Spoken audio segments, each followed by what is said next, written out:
नमो नमः मित्रों, मैं अंजू शर्मा संस्कृत जीवनम में आप सभी का स्वागत करती हूँ। तो हम अपनी कक्षा को आरंभ करें उससे पहले हमारे जितने भी मित्र हमारे साथ लाइव जुड़ चुके हैं वो लोग अपने दोस्तों के साथ वीडियो की लिंक को शेयर कर दीजिए, जिससे कि अधिक से अधिक लोग हमारे वीडियो के साथ लाइव जुड़ सकें।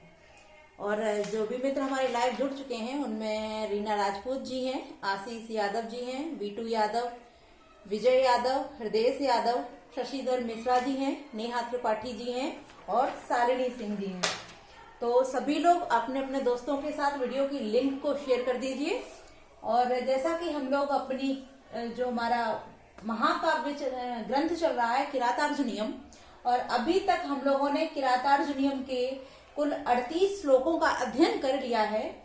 तो आगे के जो श्लोक हैं उनमें 39, 40 और 41वें श्लोक संख्या के साथ आज मैं आप सभी के समक्ष उपस्थित हूँ। तो अभी तक हम लोगों ने कुल 38 श्लोकों का वाचन कर लिया, उनके अध्ययन को किया और उनसे बनने वाले जो महत्वपूर्ण प्रश्न थे उनके विषय में भी जान लिया है। तो आगे के जो हमारे श्लोक हैं इनका अध्ययन करते करते इनसे बनने वाले जो मुख्य मुख्य प्रश्न हैं उनके विषय में भी हम लोग जानते हैं। तो आइए हम लोग जो हमारा 39वां श्लोक है, 39वां जो श्लोक है, पहले इसका हम वाचन करते हैं, तत्पश्चात इसकी व्याख्या करते हैं। तो आप सभी लोग मेरे साथ दोहराइए, और आप लोगों ने वीडियो के लिंक को शेयर कर दिया होगा। तो आइए आप सभी लोग मेरे साथ बोलिए। पुरोपनीतम नृपरामणीयकम द्विजातिशेषेण यदेत दन्धसः तदद्यते वन्यफलाशिनः परम परैति काश्यम यशसा समं वपुः। तो जैसा कि हम लोग अपने श्लोकों में अध्ययन कर रहे हैं और हम लोगों को पता है कि जो द्रौपदी हैं वो किस प्रकार से युधिष्ठिर को कहती हैं कि आप अपने भाइयों अनुजों की इस दुर्दशा को देख करके आपके अंदर जो है क्रोध क्यों नहीं उत्पन्न हो रहा है। और वो उनके साथ साथ स्वयं युधिष्ठिर की दुर्दशा का भी वर्णन उनके साथ कर देती हैं कि आपकी भी यह दशा हो गई है, फिर भी आप इस प्रकार से अपने क्रोध को जागृत नहीं कर रहे हैं और आप दुर्योधन से युद्ध करने के लिए क्यों तत्पर नहीं हो रहे हैं। तो जो हमारा 39वां श्लोक है, इस श्लोक में भी जो द्रौपदी हैं वो दुर्योधन के प्रति युधिष्ठिर को उकसाते हुए अर्थात उनके क्रोध को जागृत करते हुए उनकी जो शारीरिक दुर्व्यवस्था है अर्थात दुर्अवस्था जो हो गई है, युधिष्ठिर का जो शरीर है वो पहले किस तरीके का था और आज किस तरीके का है, इन दोनों ही परिस्थितियों को जोड़ते हुए उनको उस चीज से अवगत कराते हुए कहना आरंभ करती हैं। तो आइए हम लोग पहले एक शब्द का अर्थ जान लेते हैं, तत्पश्चात पूरे अर्थ को देखते हैं। तो यहाँ लिखा हुआ है पुरा पुरोपनीतम, यहाँ गुण संधि का विधान किया गया है पुरधन उपनीतम, कि पुर माने पहले, पुरा माने पहले और उपनीतम, उपनीतम माने जो प्राप्त होते थे अर्थात जो प्राप्त करते थे, नृप माने राजा, रामणीयकम रमणीयता को, जो आप रमणीयता को अर्थात अत्यधिक सुंदरता को जो प्राप्त करते थे। द्विजाति शेषेण, द्विजाति शेषेण, यहाँ तत्पुरुष समास का विधान किया गया है द्विजातिव्य शेषम तेन। तो यहाँ अर्थात द्विज माने होता है ब्राह्मण, कि ब्राह्मणों के भोजन से जो शेष रह जाता था ऐसा, यद माने जो, एतद माने यह, और अंधसा माने भोजन, कि जो ब्राह्मणों के भोजन से बचा हुआ, शेष माने बचा हुआ होता था, और अंधसा माने भोजन के द्वारा, तद माने वह, अद्ध माने आज, ते माने तुम्हारा तात्पर्य युधिष्ठिर से है कि आपका, वन्य फल आशिनः, के वन्य को फल, वन के जो फल थे, वन में उत्पन्न हुए जो फल थे। तो यहाँ कर्मधारय समास का विधान किया गया है वन्यानि फलानि, कि जो वन के विशेषता बताई जा रही फलों की, कैसे फल जो वन में उत्पन्न होते हैं ऐसे फल। तो वन्य फलानि आशिनः, वन में उत्पन्न हुए फलों को आशिनः माने खाने के कारण, परम माने अत्यधिक, परैति माने प्राप्त होता है, कार्श्यम कृष्ता को, कृष्ता अर्थात दुर्बलता को, दुर्बलता को प्राप्त हो रहा है। यशसा समम, यशसा में यहाँ तृतीय विभक्ति का विधान किया गया है क्योंकि समम सह साकम सार्धम और समम जो हमारे हैं तृतीया विभक्ति का सहयुक्त अप्रधान है सूत्र के अनुसार यहाँ तृतीया यशसा में तृतीया विभक्ति का विधान किया गया है, क्योंकि ये जो समम है वो सह का पर्यायवाची है और सह के योग में तृतीया विभक्ति का विधान किया जाता है। तो इसी कारण क्योंकि यहाँ समम जो है वो सह का पर्यायवाची है और सह के योग में तृतीया का विधान होता है, इसलिए सहयुक्त अप्रधान सूत्र से यहाँ यशसा में तृतीया विभक्ति का विधान हुआ है। तो यश के साथ वपु माने शरीर। अब हम देखते हैं यहाँ द्रौपदी कहना आरंभ करती है कि नृप हे राजन, हे युधिष्ठिर। अब वो बताती है कि यद माने यह माने यद माने जो, एतद माने यह, कि यह जो यह आपका क्या वपु शरीर है, कि आपका जो यह शरीर है पूरा माने पहले क्या होता था कि द्विजाति शेषेण हमारे भवन में जो ब्राह्मण इत्यादि भोजन के लिए आते थे उनके भोजन के पश्चात जो द्विजाति शेष अर्थात ध्वजों से जो बचा हुआ, शेष माने बचा हुआ भोजन होता था, ऐसे अंधशा अन्न के द्वारा रामणीयकम रमणीयता को उपनीतम माने प्राप्त होता था, अर्थात महल में बनने वाले भोजन को सर्वप्रथम ब्राह्मणों द्वारा खाया जाता था। तत्पश्चात उससे जो बचा हुआ भोजन होता था उसके अन्न को आपके द्वारा खाए जाने पर आपका जो शरीर था वो कैसा हो रहा था, रामणीयकम अर्थात रमणीय हो रहा था, अत्यधिक सुंदर हो रहा था, बहुत ही अधिक हष्ट पुष्ट हो रहा था। जो आपका शरीर था वो सुंदरता, बल को और पराक्रम इत्यादि ताकत को उपनीतम माने प्राप्त हो रहा था।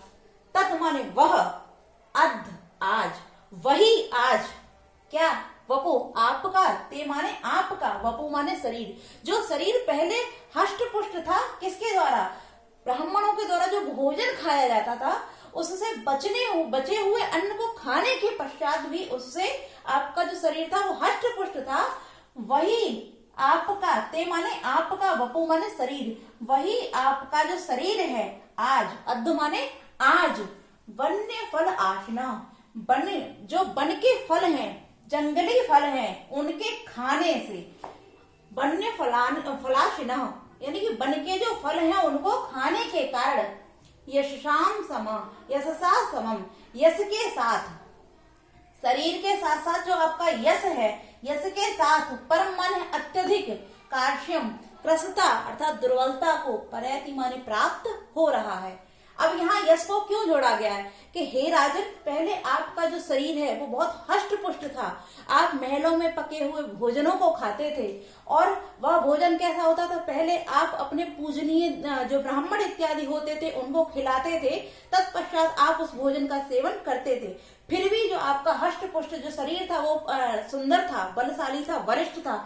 आज वही शरीर वन में उत्पन्न होने वाले जो फल प्राप्त होते हैं, जो मिल जाते हैं आपको, ऐसे फलों को खाने के कारण जो आपका शरीर है वो अत्यधिक दुर्बल हो गया है।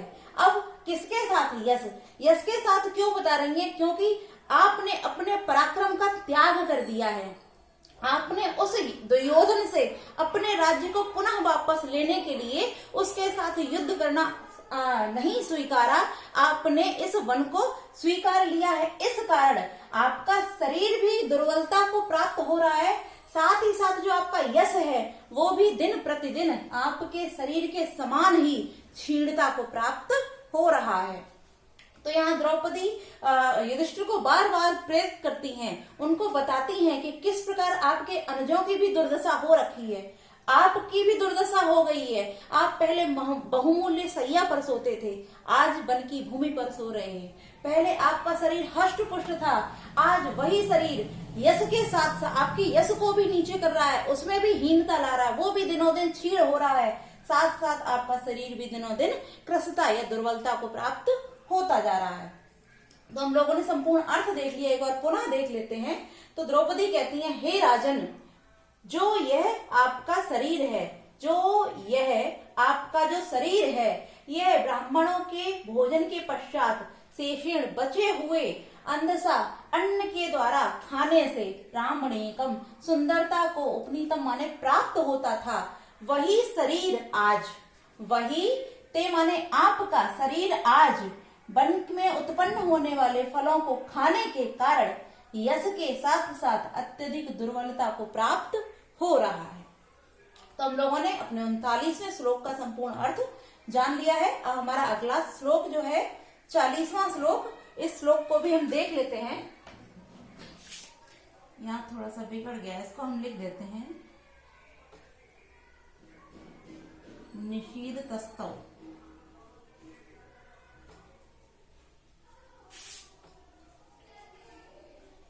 मृग द्विजालून। आइए तो हम इसका पहले वाचन कर लेते हैं, आप सभी मेरे साथ उच्चारित कीजिए।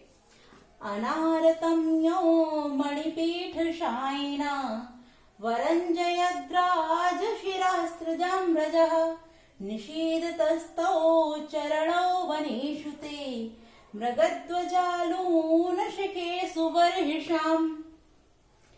अब यहाँ जो द्रौपदी हैं वो युधिष्ठिर के चरणों की तुलना कर रही हैं कि पहले जो आपके पैर थे वो किस प्रकार से रहते थे और आज कहाँ इस कठोर भूमि पर पड़ रहे हैं, लेकिन वह भी कैसी भूमि जो मृग द्विज लून शिखेषु है, कैसी वरिशाम, अर्थात जो जिनके जो कुश है, कुशों से युक्त है, और कुश भी कैसे, जिनको हिरण और ब्राह्मणों के जिनके अग्रभागों को काट दिया गया है, ऐसी वन की भूमि पर जो कुशों से युक्त है, ऐसी भूमि पर आपके पैर पड़ रहे हैं। तो यहाँ भी वो उसकी विशेषता, क्योंकि पूर्व के जो युधिष्ठिर के क्रियाकलाप थे उनकी तुलना आज वन की क्रियाकलापों के साथ करते हुए उनको दुर्योधन के साथ युद्ध करने के लिए प्रेरित करते हुए द्रौपदी कह रही हैं। तो आइए देखते हैं, एक एक शब्द का अर्थ जानते हैं पहले। तो अनारतम निरंतर, यौ माने जो दोनों। अब यहाँ यौ द्विवचन का प्रयोग किया गया है क्योंकि यहाँ जो यौ लिया है वो जो युधिष्ठिर हैं उनके दोनों पैरों से किया जा रहा है। तो यहाँ यौ से तात्पर्य उनके दोनों, क्योंकि यहाँ चरणों दिया है कि युधिष्ठिर के दोनों चरणों, तो यहाँ जो यौ है वो चरणों का विशेषण बताया गया। तो यौ चरणों कि ये दोनों आपके पैर। मणिपीठ शायिना, मणिपीठ। अब मणिपीठ आपने देखा होगा कि राजा लोग जहां बैठते हैं उनकी राजगद्दी के नीचे एक मणियों से जड़ित पीठ, अर्थात जो पैर रखने वाली पीठ होती है, आसन होती है, इसी पीठ के विषय में यहाँ बताया गया है कि मणिपीठ शायिना, मणि जड़ित पाद पीठ, यानी कि मणियों से जड़ित जो जिसमें मणियां लगी हुई हैं, ऐसे पैर रखने वाली जो पीठ है, ऐसी पाद पीठ पर शायिना माने स्थित है। अरंजय, अरंजयाद राज शिरः, अरंजयाद, यहाँ आप देख रहे हैं कि दा पे रा लगा हुआ है, इसको हम जब निकालते हैं राज शिरः, तो अरंजयत माने रंगे जाते थे, और राज शिरः राजाओं के सिरों पर, सृजाम जो मालाएं होती थी उसके, रजा माने पराग से। निषीद तस्तौ, निषीद माने पड़ रहे हैं, तौ वे दोनों, चरणों वे दोनों पैर, वनेषु वन में, ते माने आपकी, मृग हिरण, द्विजा ब्राह्मण के हिरण और ब्राह्मणों के द्वारा, आलून माने जिनके काट दिए गए हैं, शिखेषु शिखाओं को, तात्पर्य अग्रभागों को। तो यहाँ मृग और द्विज जो लिखा हुआ है, यहाँ इन दोनों ही शब्दों में यदि पूछा जाता है तो यहाँ द्वंद्व समास का विधान हो जाता है, मृगश्च और द्विजश्च। तो यहाँ द्वंद्व समास हो जाता है, मृगश्च द्विजश्च, तो यहाँ द्वंद्व समास हो जाएगा। और यदि संपूर्ण शब्द के विषय में पूछा जाता है कि इस पूरे शब्द में कि मृग द्विजालून शिखेषु, यहाँ कौन सा समास होगा, तब इसमें बहुव्रीहि समास हो जाता है।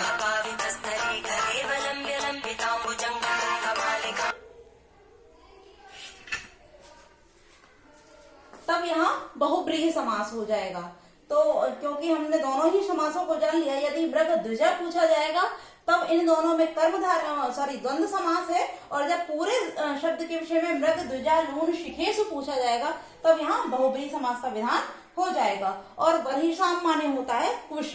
तो मृग माने हिरण, और द्विज माने जो ब्राह्मण होते हैं ब्राह्मण, और अलून माने काट लिए गए हैं, शिखेषु माने शिखाओं को, शिखा तात्पर्य जो अग्रभाग होते हैं ऐसे भागों को।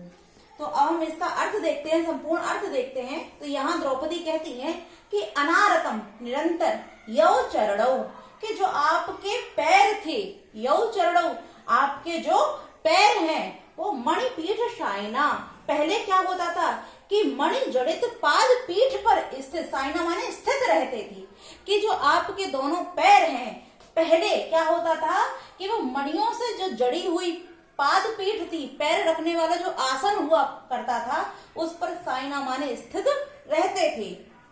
साथ ही साथ राज सिरा सृजाम रजा अरंजक, राजाओं के सिरों पर जो मालाएं स्थित होती थीं, उन माला, सृजाम माने मालाओं के, रजा माने पराग से, अरंजयत रंगे जाते थे। अब यहाँ कैसे रंगे जाते थे कि वह राजा लोग जो थे वो आपके पैरों को छूने के लिए जब अपने मस्तक को आपके चरणों में झुकाते थे, तो उनके गले में जो पड़ी हुई, जो उनके मस्तक पर पड़ी हुई मालाएं होती थी, उन मालाओं के जो पुष्पों की, जो पुष्प की मालाएं होती थी, उन पुष्प मालाओं का जो पराग होता था, उन परागों के द्वारा आपके पैरों को रंगा जाता था। तो चरणों, वे दोनों चरण ही, ते माने आपके, आपके वे दोनों चरण ही। आज क्या हो रहा है कि मृग द्विज, जो हिरण और ब्राह्मणों के द्वारा अलून माने काट लिए गए हैं, तात्पर्य तोड़ दिए गए हैं, काट लिए गए हैं, शिखेसु माने शिखाओं को, अर्थात जिनके अग्रभागों को ब्राह्मणों और मृगों के द्वारा काट लिया गया है, ऐसे वर्षाम कुशों के ऊपर, कुशों से युक्त, वनेषु माने वनों में, विषीदत माने पड़ रहे हैं, निषीदतः माने पड़ रहे हैं। तो अब यहाँ बताया कि मृग और द्विज से काट लिए गए। अब मृग और द्विज के जो छोटे छोटे मृगों की वजह, ऐसा माना जाता है कि जो हिरण होते हैं उन्हें कुश बहुत अच्छी लगती है, जो कुशा घास होती है उन्हें बहुत प्रिय होती है। तो जो वनों में उत्पन्न होने वाली कुशा घास है उसको या तो मृगों के द्वारा खा लिया, उनके अग्रभागों को या तो मृगों के द्वारा खा लिया जाता है, या फिर द्विज जो ब्राह्मण होते हैं वो अपने यज्ञ इत्यादि कर्म को करने के लिए कुशा की घास को ही लेकर, क्योंकि ऐसा माना जाता है कि जो कुशा की घास होती है वो बहुत ही पवित्र होती है, तो उस कुशा घास के अग्रभागों को, यानी कि उसके जो ऊपर के सिरे होते हैं, उसको उन ब्राह्मणों के द्वारा तोड़ लिया जाता है। तो यहाँ जो बहिर्शाम अर्थात जो हमारे कुश हैं उसकी विशेषता बताई, कैसी जो अग्र कुश हैं वो कैसे हैं, या तो उनकी शिखाओं को मृगों के द्वारा खा लिया गया है, या फिर हवन यज्ञ इत्यादि कर्म के लिए ब्राह्मणों के द्वारा जिनके अग्रभागों को काट लिया गया है, ऐसी कुशा भाग से युक्त वनेषु, वन की भूमि में आज आपके वे दोनों चरण, वे दोनों ही चरण जो कहाँ थे,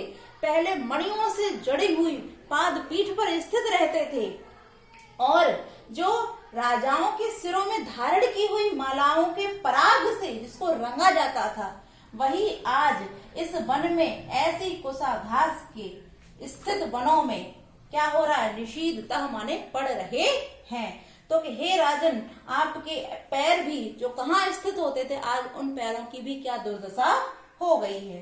तो हमने अपने 40वें श्लोक का अर्थ भी जान लिया। अब हम लोग आगे बढ़ते हैं अपने 41वें श्लोक की ओर। तो पहले इसका वाचन करते हैं, तत्पश्चात इसके अर्थ को जानते हैं। तो आप सभी मेरे साथ दोहराइए। दुषन्निमित्ता यदियं दशाततः समूलमुन्मूलयतीव मे मनः परैर्पर्याशित वीर्य संपदां पराभवोऽप्युत्सव एव मानिनाम्। अब आप लोग इस चीज को ध्यान रखिएगा कि जो 41वीं श्लोक की जो अंतिम चरण है, चौथी जो लाइन है, ये एक सूक्ति वाक्य है। इसमें बहुत ही अच्छी बात को कहा गया है, तो आप लोग नोट कर लीजिए इस लाइन को और इसको अच्छे से ध्यान दीजिए इस पे।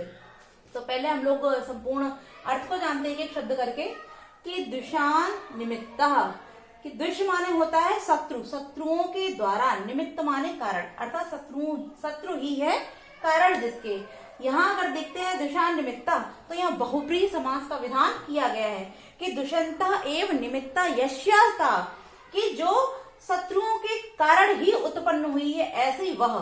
तो यहाँ बहुब्रीहि समास का विधान किया गया है। यद माने जो, यह माने यह, जो यह, दशा, दशा मतलब दुरवस्था हो गई है, तथा माने इसलिए, समूलम, समूलम माने मूल सहित। अब मूल कहते हैं हम जड़ को, तो यहाँ जड़ के विषय में बदल के समूल, समूल अर्थात जड़ सहित उन्मूले, उन्मूले माने उखाड़ रही है, एव माने समान, में माने मेरे, मना माने मन को, परे शत्रुओं के द्वारा, अपर्याशित, अपर्याशित माने जिसका तिरस्कार नहीं किया गया है, ऐसे वीर संपदा, जो शौर्य संपत्ति है, वीर माने पराक्रम की, जो शौर्य की, संपदा माने संपत्ति है, पराभवो, पराभव, अपि उत्सव, पराभव अर्थात जो पराजय है, पराजय भी, उत्सव त्योहार या उत्सव उल्लास के ही, एव माने ही, माने नाम माने जो मनस्वी होते हैं अर्थात जो महान लोग होते हैं, स्वाभिमानी लोग होते हैं, ऐसे लोगों के लिए जो पराजय होती है वह भी उत्सव के समान होती है। तो हमने एक एक शब्द का अर्थ देख लिया, अब इसका संपूर्ण अर्थ देखते हैं। तो यहाँ भी द्रौपदी उनको कहती हैं कि जो स्वाभिमानी व्यक्ति होते हैं वो किस प्रकार से होते हैं और आप किस प्रकार का व्यवहार कर रहे हैं। तो वो कहती हैं कि यद इयम, जो यह दशा दुर्अवस्था है, जो हम लोगों की यह बुरी अवस्था है इस समय, उसका दुशान निमित्त, वो शत्रुओं के कारण है। ऐसा नहीं है कि आप पराजित हुए हैं, आप पराजित नहीं हुए हैं, वह किसके कारण हो गई, शत्रुओं के द्वारा, क्योंकि उन लोगों ने आपके साथ कपट किया है। तो वो कहते हैं कि यह जो हमारी दुरावस्था है, यह दुर्दशा जो है वो शत्रुओं के कारण ही है। तथा हमारे इसीलिए मैं मना, मेरे मन को, इसीलिए यह जो दुरावस्था है वो क्या कर, मेरे मन को समूल मूले इव, समूल मूलयति, समूलम मूलयति, कि जड़ सहित उखाड़ रही है, अर्थात मुझे बहुत अधिक दुखी कर रही है। क्यों? क्योंकि परई, शत्रुओं के द्वारा, वीर संपदाम, जो शौर्य की संपत्ति है उसको अपर्याशित, तिरस्कृत नहीं किया गया है। क्योंकि आप लोग कैसे हैं, आप लोग पराक्रमी हैं और आपके पराक्रम को शत्रुओं के द्वारा तिरस्कृत नहीं किया गया है। फिर भी क्या कह रही है कि पराजय, पराभव माने पराजय, उत्सव ही होती है किसके लिए, मान नाम, जो स्वाभिमानी लोग होते हैं ऐसे लोगों के लिए पराजय भी उत्सव के ही समान होती है। तो द्रौपदी कहती है कि हे राजन, यह जो हमारी दुर्दशा है ये शत्रुओं के कारण ही उत्पन्न हुई है, इसीलिए जो मेरा मन है वो समूल उखड़ा जा रहा, अर्थात मुझे अंदर ही अंदर खाए जा रहा है। और आप लोगों की जो शौर्य संपत्ति है इसे शत्रुओं के द्वारा तिरस्कृत नहीं किया गया है।